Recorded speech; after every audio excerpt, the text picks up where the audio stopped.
Let me start off by saying I'm not the foremost authority for anything in the world. I never claim to be the foremost authority for anything in the world. But what I can say is that of all the different takes on free will I've heard, I don't think any of them really match up to my take. And I'm not being hubristic because my take doesn't really contradict other people's takes. It's more like it's like a take on takes. It's a meta take.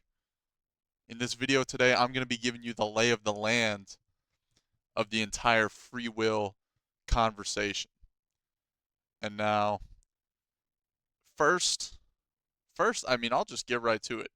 Really, free will boils down to, people phrase it a lot of different ways, but it boils down to, okay, do you really have control in your life? Do you really make decisions? And or do those decisions matter? You know, because some people will say, "Oh, you don't have free will because it was all determined anyways." Other people, the people that are sort of anti-consciousness, they'll be like, "Well, you think you make decisions, but you really don't. You don't even make decisions. So of course you don't have free will. It's just, you're just a puppet on the strings." And then other people like me will say, "Nah, man, you you do have free will." And honestly, I think that all of these views make sense given a certain definition of the term. But today I'm going to explain to you all of these views, and then I'm also going to explain to you my view and why it's pretty much obviously correct. So let's get into it. Now, the first question you have to ask yourself when you're deciding where you land on free will is, do people even make decisions? Like, is that a thing that happens? And if yes, you're gonna go to the left. If no, no, if no, you're gonna go to the left. If yes, you're gonna go to the right. All right. Yes or fuck. So we got no and we got yes. And then from here, it is just simple no free will. If you don't even make decisions, of course you don't have free will.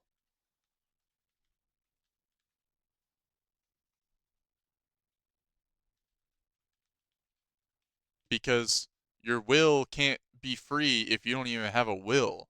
You know what I'm saying? And then if yes, you got to ask yourself another question. Is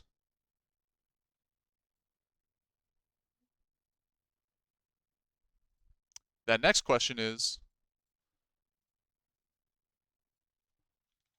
are those decisions decided by you?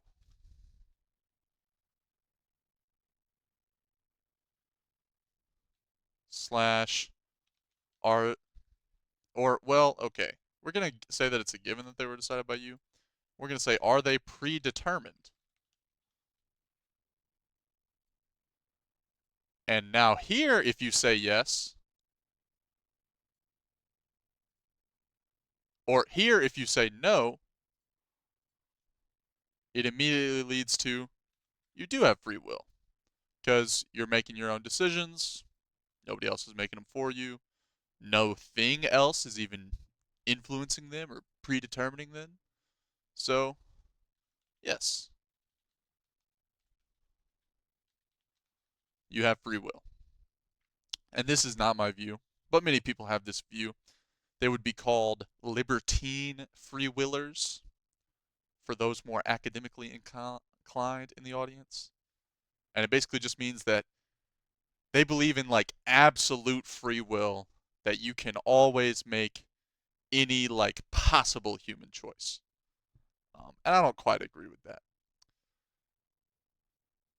Next, If you say yes, the last question is, so what does that mean?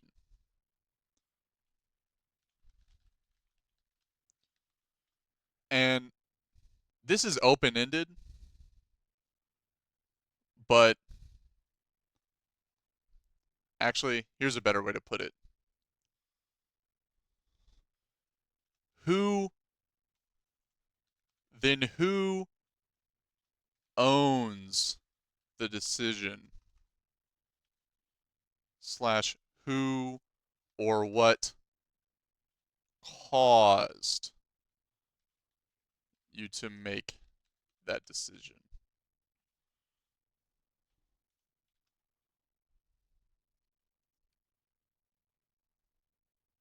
And there are pretty much only two options here once again,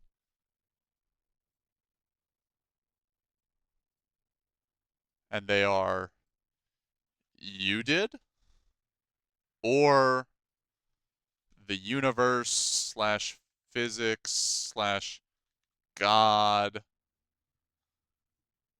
did. And you could technically have a synthesis of these where like, oh, you did it while somewhat under the influence of the universe or physics or God, but that is just dodging the question. That is just a way of saying that yes, your decision was somehow determined, but that colloquially you still played a role, is what you're saying there. Because it boils down to two ultimate things. Even if your decision is predetermined, are we going to say that it's still your decision or that it was somehow like God's decision or like the universe just decided it for you? You know what I'm saying? And this is why I understand pretty much the whole free will debate because every single take you're ever going to hear is going to fit into this little flowchart. It's going to fit perfectly fine. And I drew my two circles that you will all be very familiar with over here for a reason, and that's to sort of relate them or to like relate them to more practical things, ideas, actions, emotions, feelings,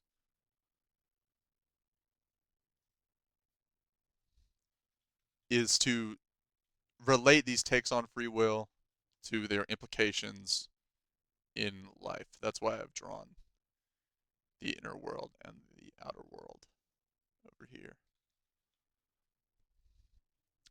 And so somebody like Sam Harris, I don't know if I'm recalling this exactly correctly, but I think he falls into he's either in this camp of people don't even for real make decisions, or I think maybe this camp. This is sort of your classic atheist of like you didn't really decide that because like you know all the part if somebody knew all the positions of all the particles in the universe at the beginning of time, they would know exactly what you're going to do next. So you didn't really decide it.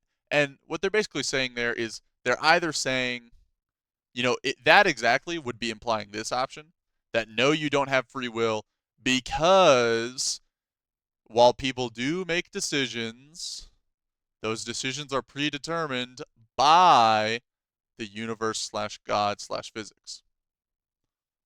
And that's sort of a typical atheist take on it, or a Calvinist take, where no, you don't have free will because, yes, you make decisions, but they were predetermined by God, and it was really God's decision. But Calvinists are cringe.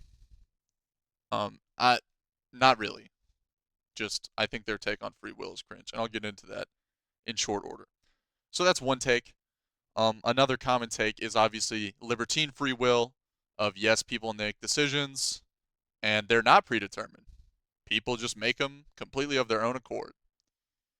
And that lines up a lot with what people feel intuitively, but it obviously feels off because everyone knows that you've had situations in your life where, you decided what you decided based off the environment you were in, right? Like, say I'm picking what to get to eat to like bring to a potluck. If I know that it's a bunch of like country folks, I'm gonna get some more country type food, right? And so even though it was my free will to get the country type food, I know that like the situation and or the universe at large sort of influenced me. And so that's why a lot of people aren't libertine free willers, is because they have this intuition of, well, stuff still influences my decisions, right? And then on the avant-garde of philosophy, you have people in this camp which they don't even believe in consciousness. They think consciousness is just like an illusion, which is, in some ways, it's almost like a semi Buddhist notion of like you're just the observer, you don't even make decisions. Or honestly, it's more avant garde than that. It's not even Buddhist. They will either say you're not even conscious, or at the very least, you really just don't have any control. You never make any decisions. Like your own experience of making decisions is just like fake and you're misperceiving your experience. They're saying that, this connection in the inner world between you and your actions, they're saying, nah, man, that is not real. Put a red X on it. Meanwhile, to use the inner world outer world dichotomy, the people in this camp, I'll give them a different color. I'll give them like fucking orange. People in this camp, they're saying that, it's stuff from the outside world plus you that is causing your actions and decisions. Or what they're doing actually, no, that's wrong. They're saying that it was really just stuff in the outside world that did your actions. And so I guess that's why there's overlap between these two camps. And these two camps are very similar in that they're both saying the same thing, that there is no link between you and your actions. But these people will still define and be like, okay, yeah, you still make decisions. It's just that you are part of the universe, and so therefore it's not really your decision, it's the universe's decision. And these people are like, you're not even making decisions. But they're both sort of, these people, I guess, these people over here, they're sort of saying that it's sort of you as part of the universe, almost. That would be a better way to put it. Like, there's you out here, but like you are the outer world. It's a bit confusing. It doesn't honestly it doesn't quite fit into this model very well. But anyways, that's them. And I've already explained these guys. They're weird in my opinion. I don't really, if you're like I don't even make decisions, okay, then I guess here's where we're going to get into my evaluation of all these takes. For this one, my evaluation is that it is self-defeating.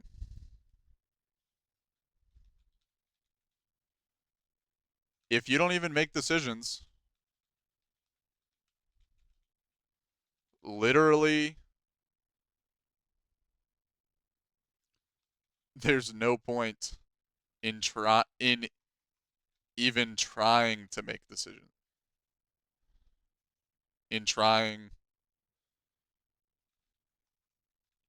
anything at all, really, including argue for this position.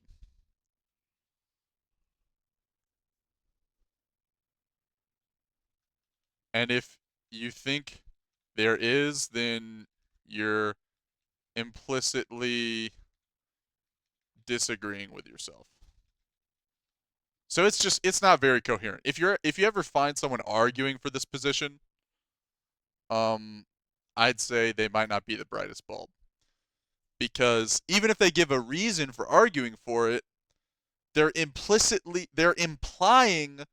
that they can even argue by arguing. You know what I'm saying? They're implying that they can even argue by arguing and that they really can have actions and do things and have an impact on the world.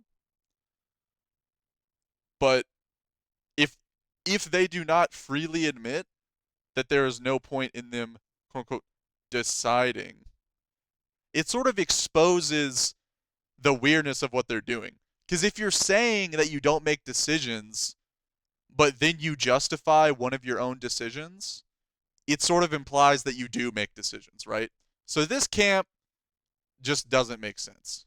But a lot of them kind of own that, so good on them. And now this camp pretty based.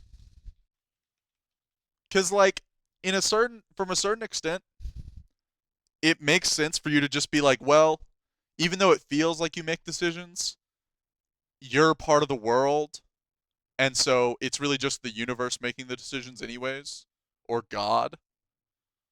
It's pretty based, kind of just a semantic decision around free and whether deterministic decisions count as free and who arbitrarily owns the decision, right? So like this camp, I'm pretty happy with this camp. Like people like Sam Harris, some people in my personal life are sort of in that camp. That camp pretty based. Like honestly, it's a pretty coherent worldview. It makes sense. These are normally very sciencey people, or even if they're not sciencey, if they're like a Calvinist, they're like really into the theology. They're like super analytical and rational. And next we're gonna get to these people. Low key doesn't make sense, and that's just because we can all tell that there are things that influence our decisions, right? So it feels weird to be like, nah, man, it's always 100% up to you. You know, we even will colloquially say, oh, I had to do this, I had to do that, right? Because we recognize that some things, even our own decisions, sort of feel out of our control. So even though this, like, it's an interesting and I think lots of times like positive and very life affirming worldview, I don't think it really makes sense. And this is where we will get to my take on free will, and I think just the best one. Super based accounts for pretty much everything we already know and experience. This take on free will just it all makes sense. I'm gonna give it one of my favorite colors. Oh, I guess they don't quite. Oh, maybe they do have it. I'm kind of colorblind. I'll give it turquoise. I love turquoise. I think this is super based because when you say that free will and determinism coexist, you're checking all the boxes because we know we make decisions, right? So we're not going to go down this road, and we know that they are in part. And let me add this.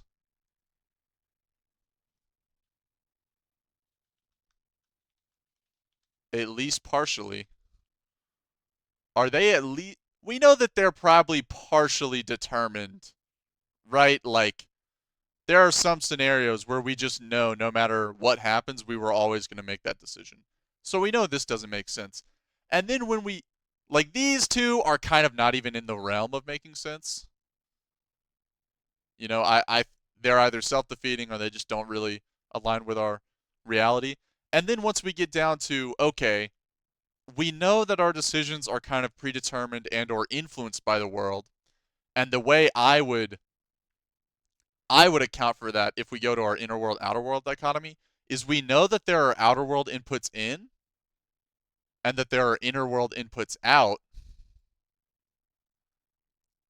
Um and if we think of ourselves as, I wonder if there's, okay, there isn't anything over here, but if we think of if you yourself are kind of like a cog, I'm trying to draw a cog, but it's not necessarily going super well. If you yourself are a cog, a machine, and the world is also a cog or a machine,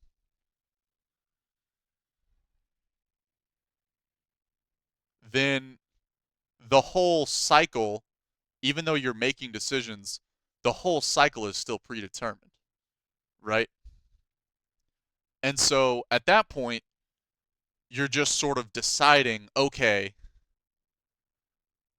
and there's another thing I'm going to say, there's a lot of reason to think that the world works deterministically because so many things in science are either literally deterministic or probabilistically deterministic. And, in our personal lives, we can all just sort of recognize that we it doesn't even have to be fully deterministic. Even if there are some decisions where we feel like it could have gone either way, there's sort of a reason to it. We know that things are sort of rational, right? We know that the world has like rules to it and patterns that repeat themselves, and we know that that's true of ourselves as well. And so that informs both of these worldviews. Just, we know that there are sort of patterns and they sort of repeat themselves.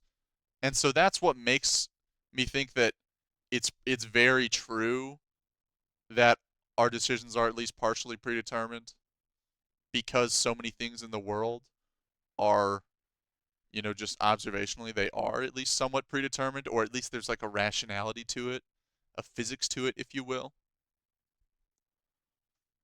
And then once you're living in this world where, okay, your decisions are kind of determined, then it's really just a semantic choice of, okay, do I have free will? Let's think about what the words free and will mean. Something is free if it's like not under if it's like sort of determining itself, right? If it's sort of uh, not determining itself, something is free if it's not, you know, enslaved to something. If it sort of acts of its own accord, right? You're free when you act of your own accord. And your will is like your intent and your decision making. At least that's how I interpret free will. And remember, all of this is my interpretation, but I think it accounts for most of the debate pretty well. And so once you're here, I think it's the most based to say that, okay, even though my decisions are like determined by stuff in the world, part of that stuff is like me, right? And my personality.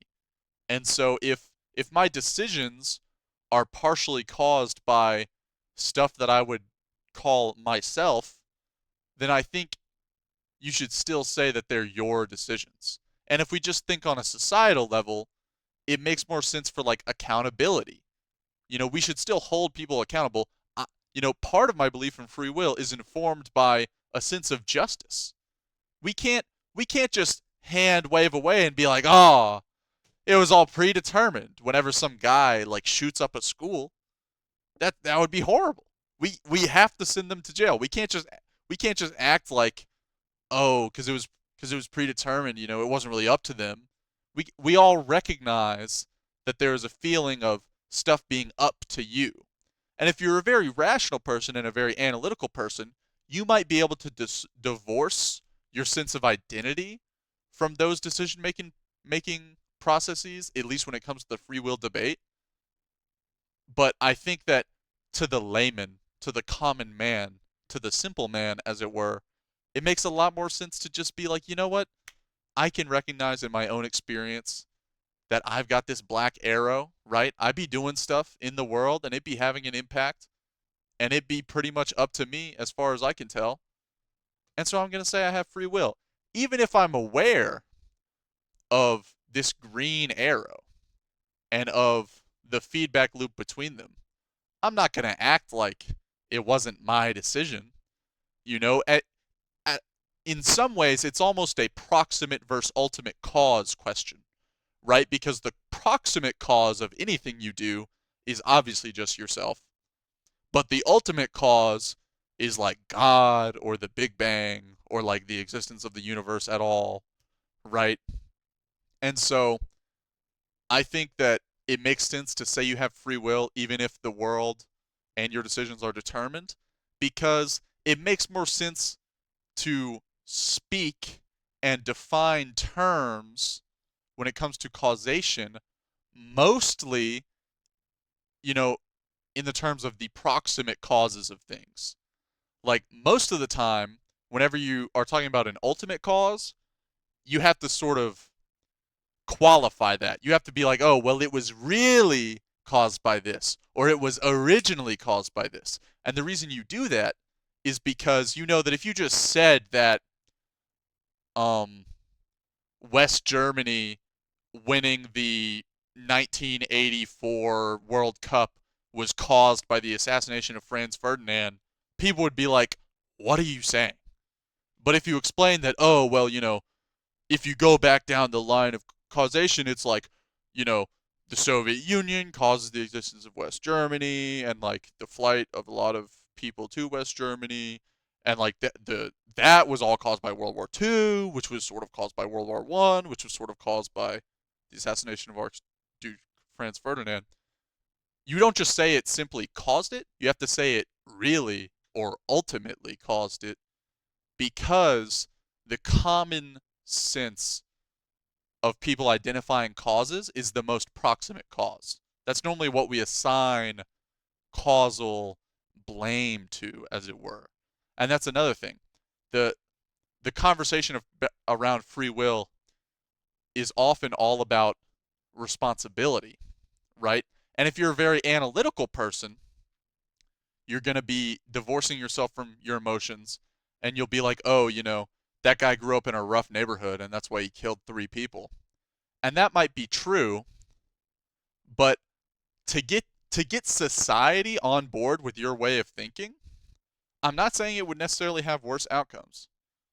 But what I am saying is that for that analytical way of thinking to make sense, for us to not have people shoulder the burden of responsibility for their decisions, a lot of people would need to act against their own intuitions and sort of justify things in a somewhat more unnatural, more analytical, utilitarian manner.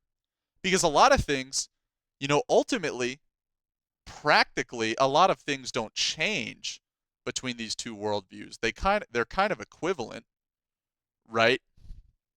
But they deal in different terms and in different emotional terms. And that's why they're both really based. Like I know a lot of people, I think most people in life fall into one of these two camps. And if they do, it means they're smart, right? They've thought it through and they've understood what they're doing. And I prefer to say and to define things in such a way as to say that we have free will, because I think that it lets us reason with our moral intuitions intact, right? I think that if you say we don't have free will, then you might start rethinking a lot of stuff and you might accidentally draw some poor conclusions because you're applying that analytical philosophy to the realm of free will and to not everything else at the same time, right? This sort of almost comes down to a difference in just people that want to be super analytical all the time and people that want to take advantage of heuristics and work in a more reactionary or pragmatic or intuitive manner. And I tend to fall on the side of intuition, whereas other people fall on the side of sort of pure analytical thinking, and both of them are valid and both of them have their merits. But I think en masse, on the whole, the best way of thinking is sort of a synthesis between the two, right? And that I think that in the case of free will, the best synthesis in most of the time is to say we do have free will, but that obviously our decisions are still influenced by outside factors. That's sort of the best synthesis. That's this middle ground that I was talking about, where you're sort of dodging the question. And forgive me if it felt like I was dogging that.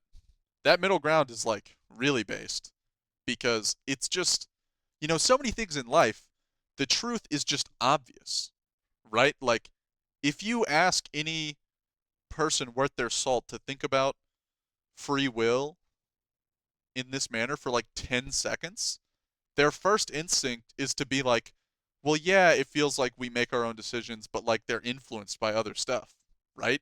And because that's just true. That's what reality is. We talk about the outer world and how mysterious it is, but this is something that I think we know is true even despite the mystery. Is that yeah, we make decisions, but they are influenced by things. And so I think that's all I have, honestly. I don't know how long this video was. Hopefully it wasn't too long. But this is one of my favorite things to discuss because it's kind of it's a great Rorschach test for philosophy, and it's also a great sort of filter because if someone does not, free will is a debate where so much of it lies in it's a debate where the fact that philosophy is often all about definitions becomes very clear. And so I love this problem and this discussion because it's a great way to filter out bad thinkers. Because if someone can't admit that in some sense the truth of free will is going to boil down to how you define it, then they're probably not worth listening to, right? And if someone can at least acknowledge that they need to define terms and they need to try to get past that semantic layer and start grappling with the real issues, then you know that they probably are a serious thinker and they probably do have some pretty good ideas because they've at least acknowledged some basic truths about language and communication and philosophy. And so, honestly, I think that's all I have to say. In conclusion, yes, you do have free will, but no, you kind of don't.